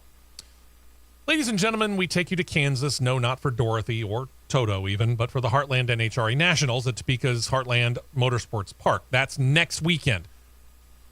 Thing is, enjoy the show. It's the final time there for the Camping World Drag Racing Series at that facility. They're going to be racing there through the end of the year, but that turnaround that Chris Payne brought to the facility when he took it over in 2015 via his company Shelby Development, Shelby Development now owes over $2.5 million in back property taxes on that land. Payne filed an appeal on the ruling of the back taxes, but when the Kansas Court of Appeals sided with Shawnee County over Payne, it led to the NHRA to announce that, this year it's the last year we plan to run there. It's a place the series has raced since 1989. Payne has threatened a shutdown since the appeal failed. It appears that the dispute between Payne and the county is regarded to the amount of the property appraisal. Payne said that he and county officials both know that Heartland has never been self-sustainable, even without tax liability. So to tax the property almost $500,000 annually is seen by Shelby Development as a blatant action to close Heartland Motorsports Park, he says in a statement. He based his appeal on the challenge of the appraisal's valuation, but the three-person panel denied the appeal of the 2016 appraisal because they said Shelby Development had already stipulated to that number in a settlement agreement. The county asserted that they and Shelby Development entered into said agreement about the valuation not only for 2016, but for 2017 and 2018 as well. Shelby Development can follow through on their threat to close it down, but there's reports that they are also looking to sell said facility. There's a caveat I've got to this that I just uncovered here. Okay. Wild Horse Pass Motorsports Park, to remain open. Yeah. Initially, there had been thought that there was going to be a highway that was going to go through that property, but apparently things have changed over in Phoenix. With in collaboration with Radford Racing School, they're going to remain open and run racing schools there, and potentially the NHRA could possibly stay. It'd be nice. But right now, we don't have that on the books. If you'd like better news, it does appear as that the Gator Nationals not going anywhere anytime too soon. Tickets for the 2024 event in Gainesville are actually now on sale. It was the event that kicked off the 2023 season, the weekend, Saturday and Sunday, both sellout days. So for 2024, the Gator Nationals, again, going to kick off the action on the season, March 7th through the 10th. But at this time, that's the only part of the 2024 Camping World Drag Racing schedule that we know. We'll keep you updated as soon as we find out. To IndyCar, where Meyer Shank Racing is bringing up the Indy Next defending champion. They're going to give him a chance in one of their IndyCar rides when the series invades Nashville tomorrow. His name, Linus Lundqvist, is all of 24. He's won the Top Feeder Series just last year. He's going to step in as the latest fill-in driver for Simon Pagenaud. Pagenaud, again, hasn't been cleared by series medical personnel since that multiple rollover crash at Mid-Ohio Sports Car Course. Lundqvist is not only the defending Indy Next champ, but he last year claimed the pole and won in the Indy Next race in Nashville. Okay, let's see what you can do in the big-time car there, dude. Good luck. Chip Ganassi Racing's in a rather odd position. They really don't know their future when it comes to their driver lineup. The team has 4 cars and 5 drivers for them for now, but only one of them, 6-time Cup Series champion Scott Dixon, is signed beyond this season. Oops. The only other thing that seems certain at this point in time is that Alex Palou, who's driving the team's number 10 car, won't be driving the number 10 car next year. He's going to probably be driving for McLaren. So now what? Well, Ganassi himself says he's not hitting the panic button. He notes he's got a talented rookie driver in Marcus Armstrong. He's in-house. Armstrong wants to stay. Ganassi wants him to stay. They just need to get the details taken care of. There's Takuma Sato. Sato has been driving the oval track races, while Marcus Armstrong takes the same car on the road and street course races. Sato seems likely to move on if he doesn't retire from racing. Armstrong, again, he's a rookie. Yeah, we'll have to see what happens there. The other Marcus is Marcus Ericsson. Vastly different story. Ericsson got this car that he's driving right now with Chip Ganassi based upon not only his talent, but also the fact that he brought his own sponsor with him to the team and to the series. But Ericsson has said he would like not to have that pressure in 2024. He believes he has proven his ability to be competitive and win in IndyCar, so he'd like to get a ride with a team and have the team find the sponsor for it. I don't think that's going to happen with Ganassi. Nope. So Marcus Ericsson's looking for a ride then. And truth be told, I think he's kind of right. He's performed well in points. He's won races. Indy 500. Not the least of which. I think I might give him a shot if I could find the sponsor. Let's say we hit this Mega Million lottery. Start an IndyCar team. I like where you're going. I'm in. Yeah, I like where you're going. We recently talked about a report on Racer.com that asserted that the Music City Grand Prix was going to be moving off of its August date and become the 2024 season finale. Well, survey says. Yeah. Ding. Number one answer. It was something that neither race promoters nor IndyCar was going to confirm until this week when they confirmed it. Series and promoters have come to terms on a 3-year deal, extending their initial 3-year pact, and due to NBC's coverage of the 2024 Summer Olympics, which would happen when next year's initial plans for the Music City Grand Prix would have taken place early August, they've agreed to take the weekend of September 13th through the 15th, which will be the final race of the 2024 season. And the city also gets to host the postseason awards banquet. So Nashville... And yet we have people raising immortal, you fill in the blank. Oh, we'll get back to that. About turning their televisions up to 10 just to hear and scaring their dog about a track that was already there when you moved there. Yeah. And a track that's not going to cost you any money to redo. Thank you. I'll get back to that too. But here's the thing about Nashville. Nashville's set to host the Cup Series, basically all of NASCAR's postseason award ceremonies this year, if I remember correctly. Mm-hmm. Next year, they get to host the IndyCar season finale and the award ceremony, and they may get Cup Series award ceremony again. Mm-hmm. Nashville's turning into quite the hub of racing, boys and girls. So now they have developed their, per the idiots that are up there fussing. So they now have their 4th F1 track. Mm-hmm. They have 4. Yeah. 2 F1 ovals and 2 F1 road courses. Right. According to some morons. By the way, again, this is not the only change. We've noted that the city is chipping in. Let me repeat that to make sure that you caught it. We have noted the city of Nashville is chipping in to help build a new stadium for the NFL's Tennessee Titans. What does that mean? Well, anybody who knows anything about government knows that government doesn't make money on their own. Government makes money off of the taxpayers. So the taxpayers are on the hook for the NFL stadium for the Tennessee Titans. That will necessitate a change in the street courses path through the city. According to a statement from Indycar, quote, the new 2.17-mile, 7-turn circuit will continue across the iconic Korean War Veterans Memorial Bridge and route directly past the Country Music Hall of Fame. The race course will run through the city's honky-tonk district, home to bars owned by the biggest names in country music. Each day of racing will culminate with a takeover of Broadway and a massive street party that only Nashville can throw, featuring live performances by many of music's biggest artists. Have you ever been on Broadway in Nashville? It's a very popular street to drive down.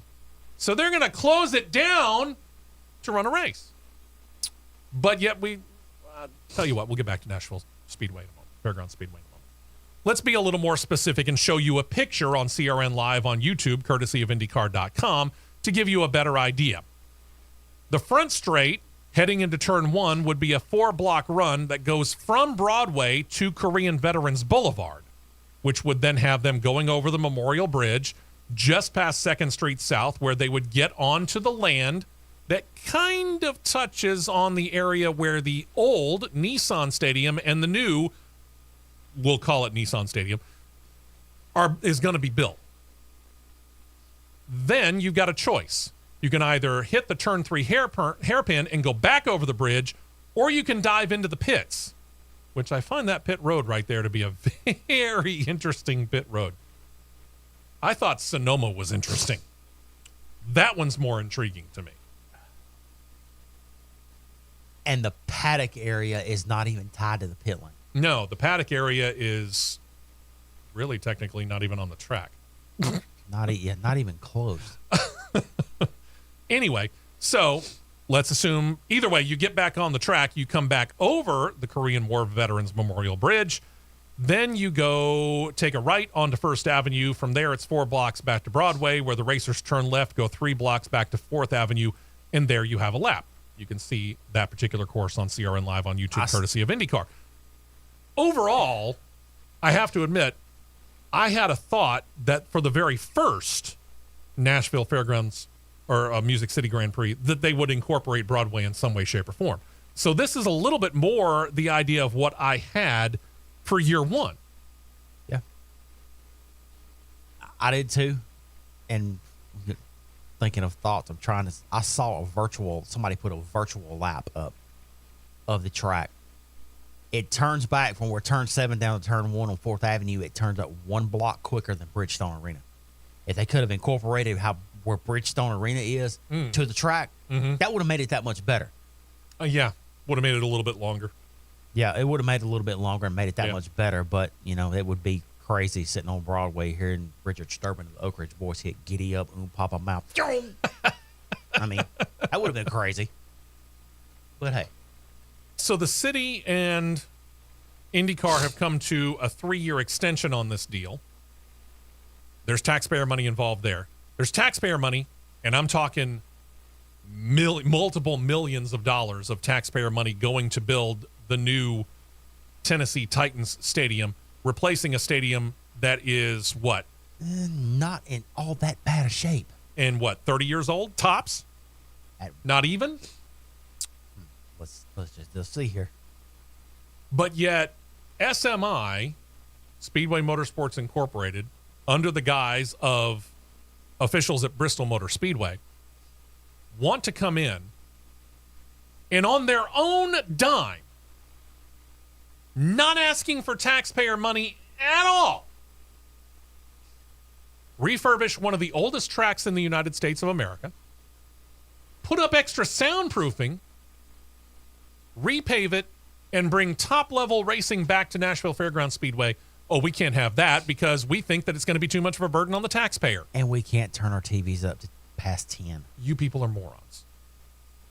I'm just going to say it right now. The facility, born as Adelphia Coliseum, opened in 1999. So not even 25 years old. Yeah, we're already going to put it on the taxpayers to build yet another new stadium. This is another Georgia. I'm not even sure they paid off the old one. No, this is another Georgia Dome scenario. Yeah, congratulations. Yeah, we need a new stadium. Georgia Dome's not even 25 years old, and then go build Mercedes-Benz, which Mercedes-Benz is very elaborate. Nice stadium. It is a nice stadium. I'll give them that. All right, what's next? Let's get into sanity again. What happens to the 2023 season finale host, WeatherTech Raceway Laguna Seca? Well, here's what we know about the schedule, okay? Let's go ahead and put this here. IndyCar's statement talked about WeatherTech. It said, quote, WeatherTech Raceway Laguna Seca remains a beloved historic venue for our teams, drivers, and fans in an important and scenic market, likely going to move to a place somewhat after the season begins in St. Petersburg, Florida, but we don't have a date. So we're still waiting for the 2024 official schedule. Thing is, the day after the news about Nashville came out, series officials did give some insight about some of next year's 2024 season schedule. It will kick off in St. Petersburg the weekend of March 8th through the 10th. Then we head out west. We know Grand Prix of Long Beach will happen April 19th through the 21st. It's 5 weeks in between there, boys and girls. That's a pretty big window. Indy Grand Prix likely set to fall on the weekend of May 12th through the 15th because that's 2 weeks before the Indy 500, which will be May 26th, and that's traditionally when the Indy Grand Prix happens, 2 weeks before the Indy 500.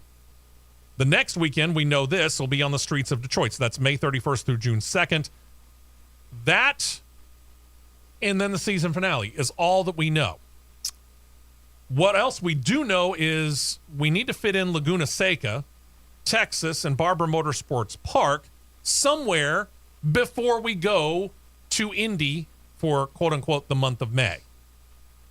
We could do at Barber what we did this year, which was the week before the Indy Grand Prix, end up at Barber Motorsports Park, and then you just got to figure out what happens between Laguna Seca and Texas and how that all fits in with Long Beach.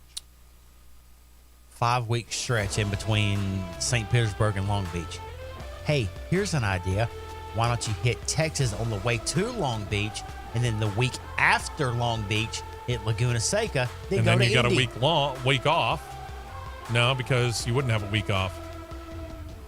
Could you do Laguna Seca, Barber, Indy? That might be tough. I've got an idea for Barber after we come back. We'll get back to this situation when we come back on CRN. Stay right here for more on the Championship Racing Network.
Fuel only. Go, go, go.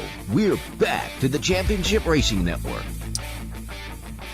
Here's my idea. How do you close out the season with, with the dates still floating like they are? Okay. All right. St. Petersburg, your opener, given. Yep. You go from there. You go to Texas to Long Beach to Laguna Seca. Then you circle right back around to Indianapolis. Okay. You take Barber. Yeah, because Barber generally comes before we go to Indy. You take Barber because with the dates of the Olympics in European date form, 26 July to 11 August. Okay. You end the season on an Indycar Southern swing.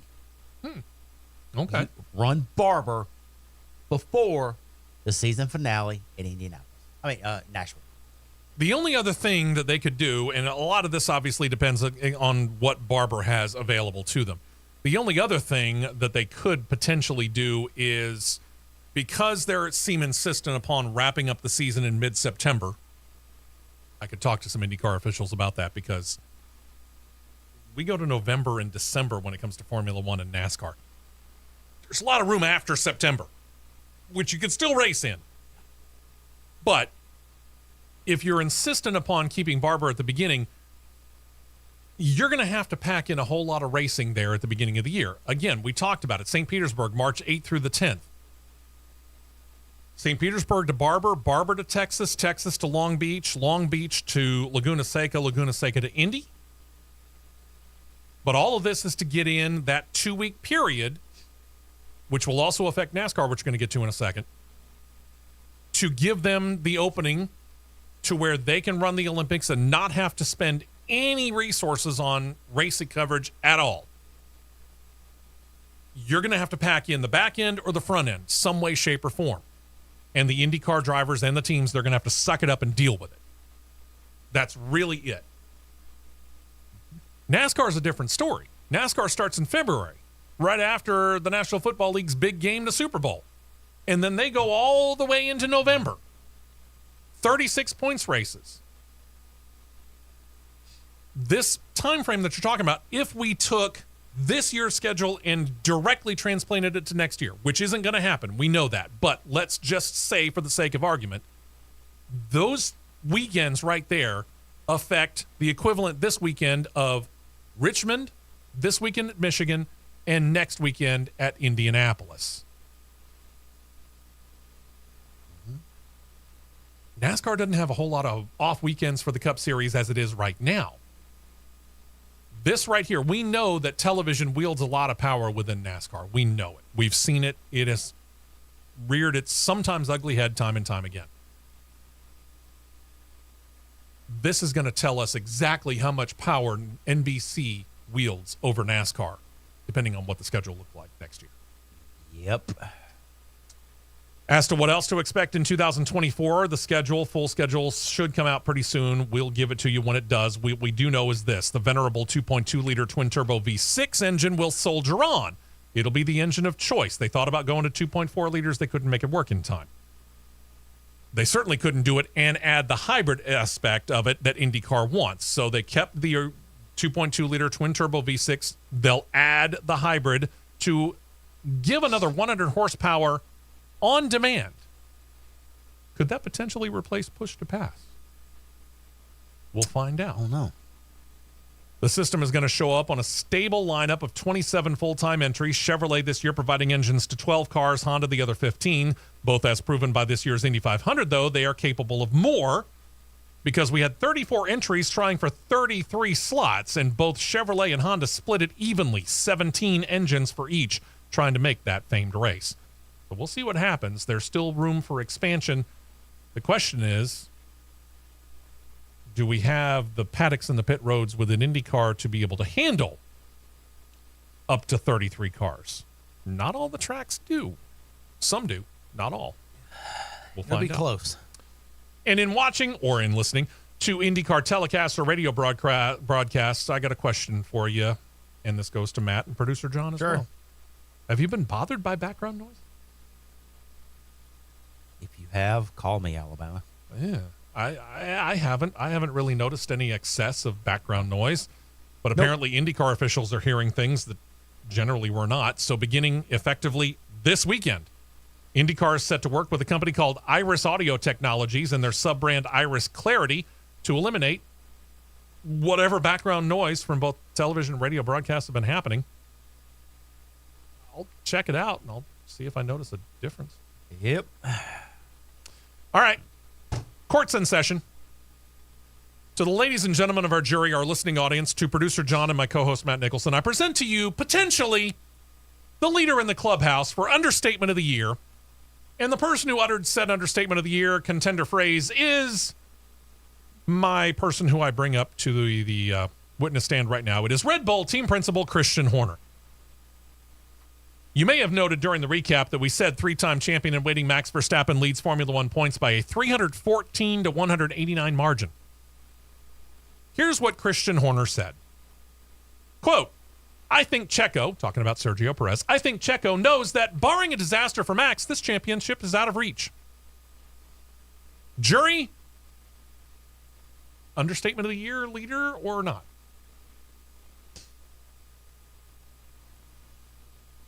This may be the understatement of the 21st century. Century. Yep. If you have a 125 point margin at the summer stretch, With 10 races to go? you could sit. Christian, help me find a way through the summer break where I could obtain my 40 super license points. I will go drive the Red Bull 1 car, let Max set out for 2 races, and he can come back and still have the lead. Probably so. Can we try that? Red Bull gives me wings. Ball's in your court. Race organizers for the Miami Grand Prix announced this week they have expanded their seating capacity out to 100,000. They noted ticket demand has been higher than they expected. First race, 2022, drew in over 240,000 people for the weekend. The number jumped to 270,000 for the weekend as a whole earlier this year. All the grandstands that have been there are going to remain in place. The expanded capacity will come along the front straight within sight of the pits through turn 1. Okay. Knock it out, man. If you're getting that much money, if you're charging that much for a ticket and they're selling out, go get it, man. It's what the market will bear. It's kind of like what I said when it came to Taylor Swift tickets. If the market bears it, okay. My wallet don't. Yeah, buddy. But if the market does, go get it. There was also a rumor that the race might become a night race, but organizers state right now that's just a rumor when it comes to the 2024 event. But they do admit a night race at some point in time in Miami in the future. We're not going to rule it out. Time will tell.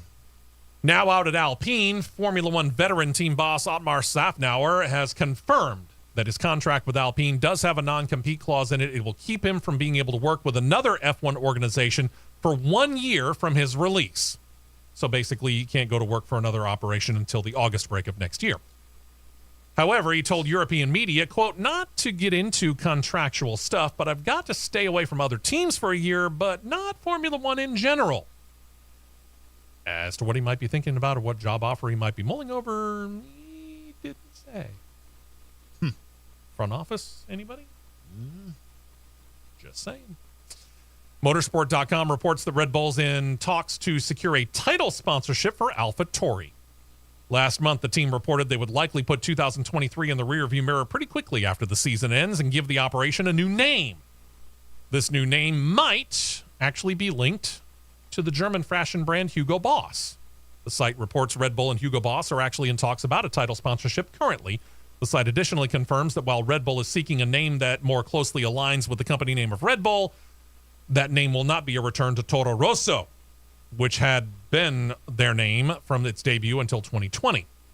That'll mean that Hugo Boss, formerly with Mercedes and now currently a partnership with Aston Martin, probably will end that partnership with Aston because they want a bigger brand presence within Formula One. Here's a wrinkle, though. They are under contract with Aston Martin to sponsor them through 2024.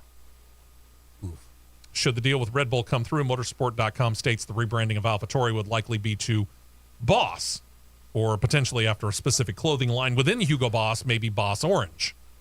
Boss Orange Bull? Boss Orange F1 team. Yeah, okay. Yeah. Good luck with Whatever. that.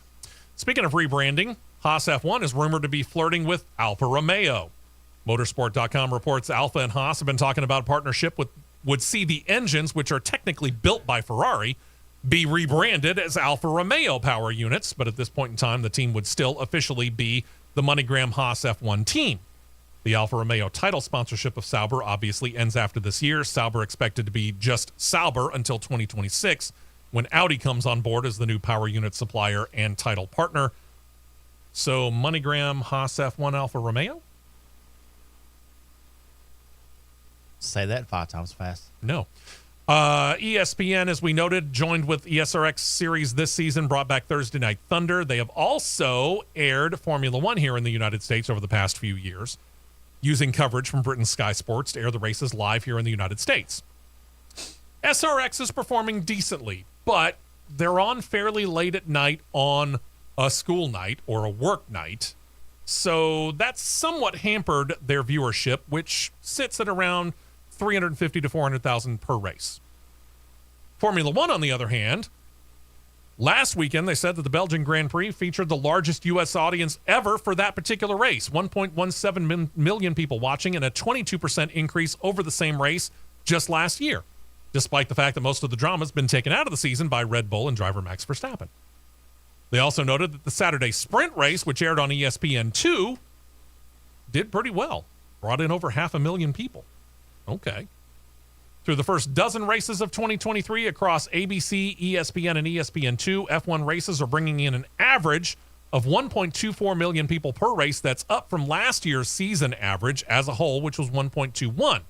And that was the highest ever for Formula One in the United States.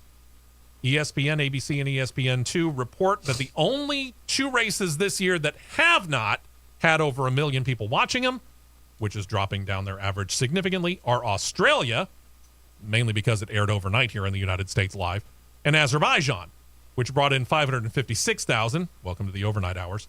And Azerbaijan just missed out on 1 million people, brought in 959,000 people. F1 After Dark. Yep, they're doing pretty good here. Yep. On the other end of that, the highest rated race so far across the platforms has been, somewhat predictably, the Miami Grand Prix. Brought in 1.96 million viewers. Then Monaco, 1.79 million. Canada, 1.76. All of those races, notably, aired on ABC. Those 3 races ranked 2nd, 3rd, and 4th, by the way, on F1's all-time viewership rankings in the United States, behind the 2022 Miami Grand Prix. 2.6 million people watched the inaugural event there. All right, then. So that brings us to this. When, if ever, are we going to hear about the potential expansion of Formula One to 11 or even 12 teams? Here's what we know. There are several teams under consideration. Cadillac Andretti, High Tech, Formula Equal, and there's one known as Lucky Sunz, which is spelled Lkysunz. Apparently they're getting their spelling lessons from rappers. I don't know. Anyway, they've all gone public about their applications. The FIA, despite pushback from the existing teams about not wanting to split the revenue pie any further, is pushing forward. The application judgment was set to begin at the end of June. Insiders now report the deadline got pushed back to ensure a thorough analysis of all applications. FIA President Mohammed Ben Sulayem said, quote, "We extended it because some of the teams requested some time and you don't want to exclude them. You have to be flexible. We're not yet over with it because we have to be very careful with making a decision. It's a big process. I don't like to be rushed because the decision has to be very, very clear." So he got asked, when? Quote, "Not far away. I think 4 to 6 weeks. We need to do it right. We're talking about a big investment from the people. We have to wait for the next 6 weeks to see what is the plan. I have no doubt that the Formula One management, FOM, will make the right decision. They know what's better. So maybe after the break. Maybe." On top of that, a report on Racer.com asserts that should the Andretti Cadillac entry fail to get into F1, there had been prior thought that GM might, with Cadillac, pursue another entry to get into the series. Yeah, Racer.com says that's a no-go. Writer Chris Medlin posted Friday, quote, "From what I've been told, GM has said it's Andretti or nothing for it in F1, and if its bid is snubbed, it won't come back. Maybe McLaren could try and open up talks if Andretti is unsuccessful, but I don't think it'll get anywhere before we know of the outcome of that bid." McLaren has come out publicly and said they are behind the idea of Andretti and General Motors through the Cadillac brand getting into F1. Sulayem says that he's keen on adding to F1, specifically works teams, wants them coming from different countries. Talking to motorsport.com, he said, quote, "My dream is a full United States of America team from an OEM, original equipment manufacturer, and I'd like to see an OEM from China. China's not known to have any involvement in the application process for F1 at this time, while the U.S. does bring Ford to the F1 series in 2026, but that's only as an engine partner. that leaves the door open for GM and Cadillac. We got to stop here because time eliminates us going any further. We'll kick off with this and Formula E and their massive changes coming for next year, because I want to go deeper into this. Because there's a short-term situation and a long-term situation, and I have to say, to anybody who's against adding a team or teams into F1, you're not looking far down the road, and that's on you. And there's a college football thing to that as well, which we'll delve into more next week. But that's next week. Thank you for joining us. Hope you enjoyed the show. We'll be back next week. You enjoyed the racing. We'll detail everything and give you all the news next week right here on the Championship Racing Network. This has been a presentation of the Championship Racing Network.